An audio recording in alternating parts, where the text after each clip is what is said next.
Doobie-doobie.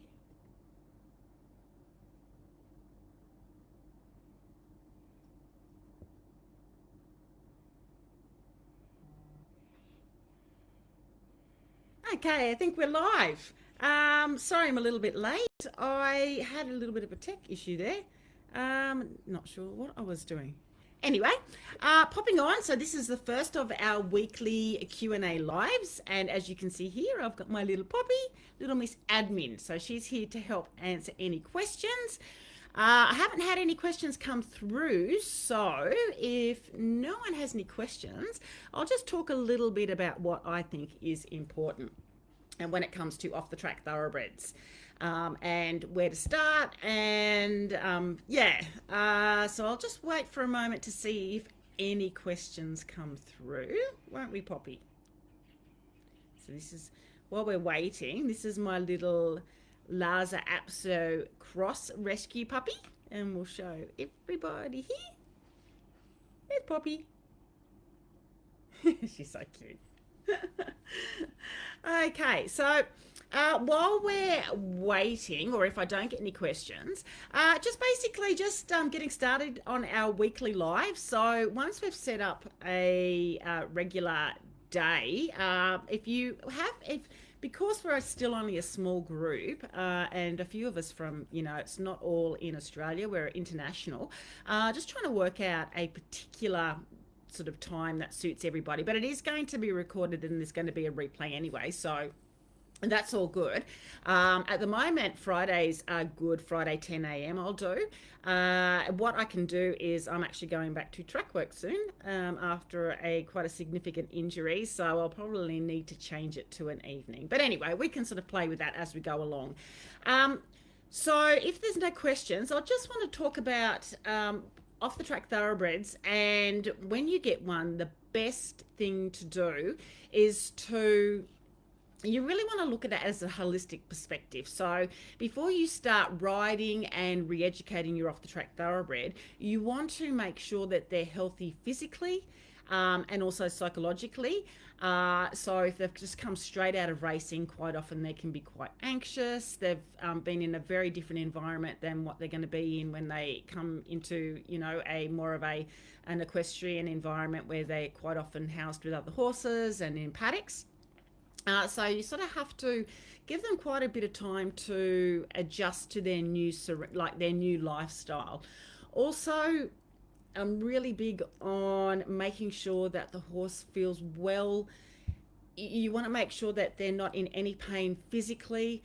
It's a real issue, particularly at the moment. There's a lot of information that is available now on ulcers. Now, ulcers are huge in racehorses, and look, I think you could say nearly every racehorse is going to have some form of ulcers. It just comes with being a racehorse, the type of diet that they're on, the amount of exercise they get. So with your off the track thoroughbred, even if they've been off the track for years, you really want to make sure that they haven't got any ulcers. So get them scoped and check if ulcers are present. If ulcers are present, have them treated, and then set up a management plan that you can follow to prevent ulcers from happening. Ulcers are really, really painful for horses.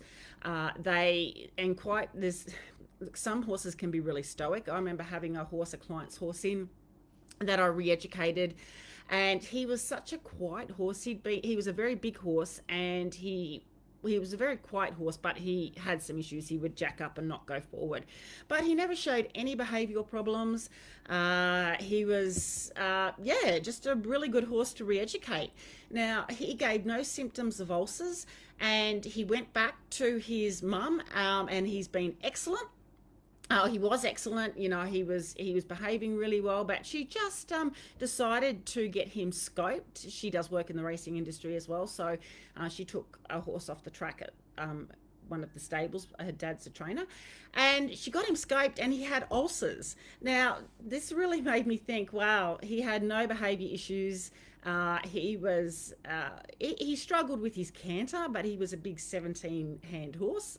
So it takes a while to, get them to balance up and go around in a really nice balanced canter.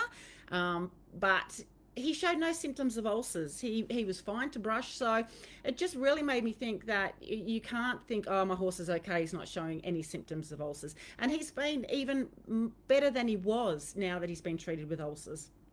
So I really think it's mandatory to get your horse scoped for ulcers.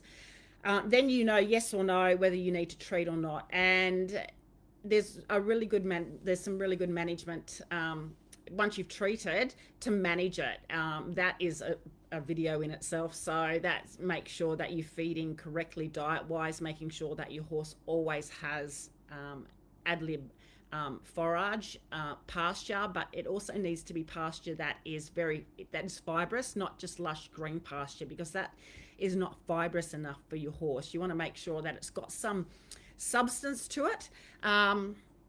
Hey Adrian, would you scope before buying and discount a horse because of it?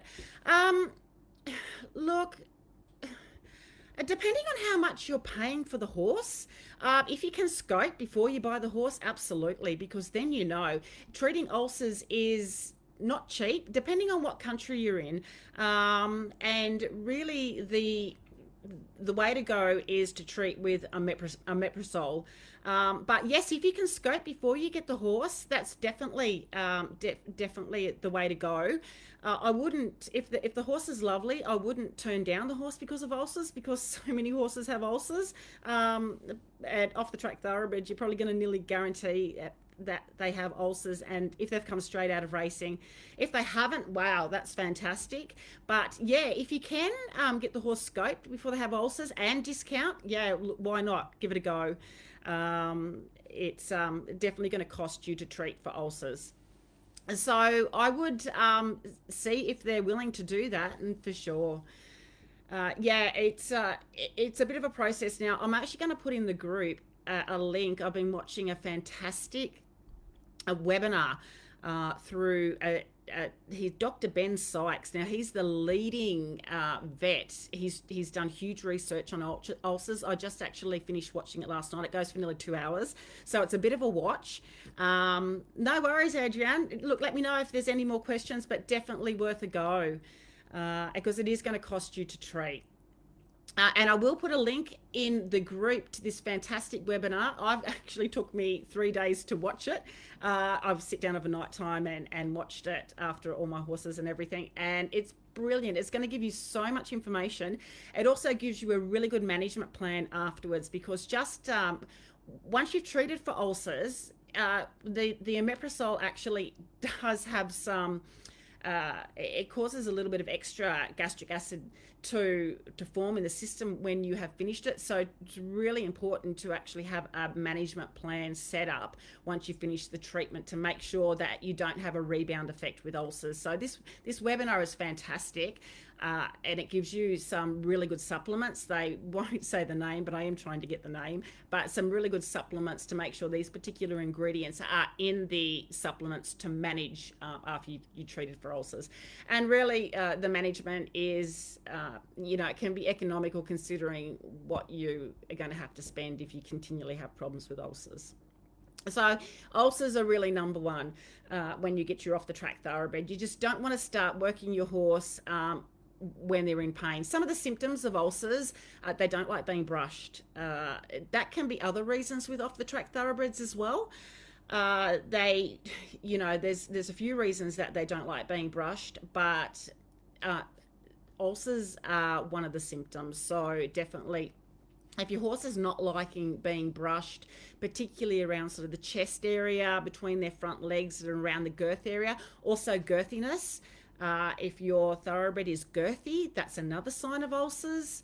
A thoroughbred doesn't necessarily, horses don't necessarily need to be in sort of ordinary condition. They don't need to sort of have a dull coat to have ulcers. They can actually look really well, like this client's horse that I had. He looked really well. He was holding condition. He was behaving perfectly, basically, and he still had ulcers. So it doesn't necessarily mean that, you know, if they're looking really good and shiny in the coat, that they don't have ulcers. So a little bit of a big, you know, important thing on getting scoped for ulcers. I know with scoping with ulcers, you actually have to fast your horse, which sort of stresses me out, but you know, they fast apparently, and they fast for horses generally fast overnight for about 6 hours anyway, which is interesting. I didn't know that myself. It was just after watching this webinar. So if you can get your horse scoped earlier in the morning, then you can enclose your horse, because you need to fast your horse for 8 hours. It's about 8 hours to have them scoped, which is not ideal for horses, but you know, it's much better than actually having consistent pain from ulcers. So there's a bit of a thing on ulcers. Look, another thing is, so ulcers sort of go into gut health, so that's management. So we can look at that in another video. And basically, when you get your off the track thoroughbred, you want to address their feet as well. So I think what I might do is each live, if I don't have any questions, I can pop in and we can focus on a particular topic. But another really important thing is feet balance with off the track thoroughbreds. Nearly always they're going to be out of balance with their feet. Racehorses tend to have a longer toe and they're quite low in the heel, and quite often they're underrun in the heel as well. It just seems to be a thing with racehorses, but also too the amount of work that is put on their feet, and the fact that they start so young. So they're starting in racing usually, you know, generally as 2-year-olds, and they start work earlier than that. So the pressure put on their feet really causes a lot of, it stresses the hoof a lot. So having your off the track thoroughbreds, so making sure that you get on a management plan with their feet and getting them balanced. So you want to get their toe more underneath them, and depending on what their feet are like. But yeah, having a nice balanced foot is really important as well, because if you continually work them with a long toe and a low heel, that is going to put so much stress on their skeletal system and up through their body. So nice balanced feet. And also ulcers is a big takeaway from this live. I don't want to sort of bombard you with too much information, but yeah, I just wanted to pop on and say that we're going to be doing weekly Q&As, and as I mentioned before, this group is only small, so it's going to be a members only group. So if you haven't already got the Off the Track Thoroughbred Kickstart Roadmap course, that has been it has been gifted to everybody in the group. It is going to be a paid, like a closed group, so anyone that buys any courses, not necessarily this course, but any courses in the future, this group is going to be for everybody. And if you haven't got the course yet, let me know in the comments and I can send a link to you and you'll get a discount on that. And so just want to offer support for everybody. There's so much to know with Off the Track Thoroughbreds. I have been working with thoroughbred racehorses for 17 years in racing, so I've ridden track work for 17 years. I'm an oldie when it comes to track work, especially as a female. And I've also re-educated Off the Track Thoroughbreds for, 6-7 years, and I've taken on a lot of clients' horses. I also have as many of you know, 19 of my own horses, 17 off the track thoroughbreds. I just love them. I've learned so much about them, and I have such an in-depth understanding of their life in racing because I've worked with them so intimately and for so long. And I really feel like they're misunderstood when it comes to a life after racing, because, you know, unless you really have worked with them and have a lot of knowledge about racehorses, you just don't know, yeah, you don't know where they've come from. And it's really important to have background history on your horse because it makes it so much easier to be successful in re-educating them. So basically, this is what this group is for, to be there for you guys. Ask me any questions. I love, if I don't know it, I love to research. I'm always learning and researching. I love it. And yeah, no question is a silly question. It really isn't. I look back at when I owned my first Off the Track Thoroughbred, gosh, 22 years ago, and I knew nothing. That was before I even worked in the racing industry. I knew nothing, and wow, what a journey. A struggle, but yeah, a big journey. So it's amazing nowadays the access that we have to support and information, and I think it's fantastic, and I want to be a positive part of that. So I might leave this video to have been going for about 15 minutes. So I'll leave this video here. Once again, I'll be popping on again next Friday. And any questions at all, just pop up a post in the group. And I'm always in the group every day, and I'll get back to you. And we'll do another Q&A next Friday.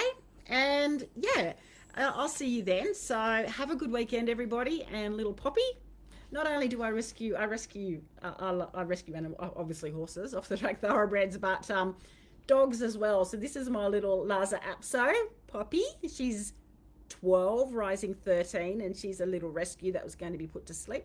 And I have 6 other dogs. So right here around me, and they've been very good, they've been very quiet, is my 6 other dogs. So 7 dogs and 19 horses. So I've got my hands full. Anyway, have a good weekend, and I'll see you in the group. Bye. Bye. Bye. Say bye.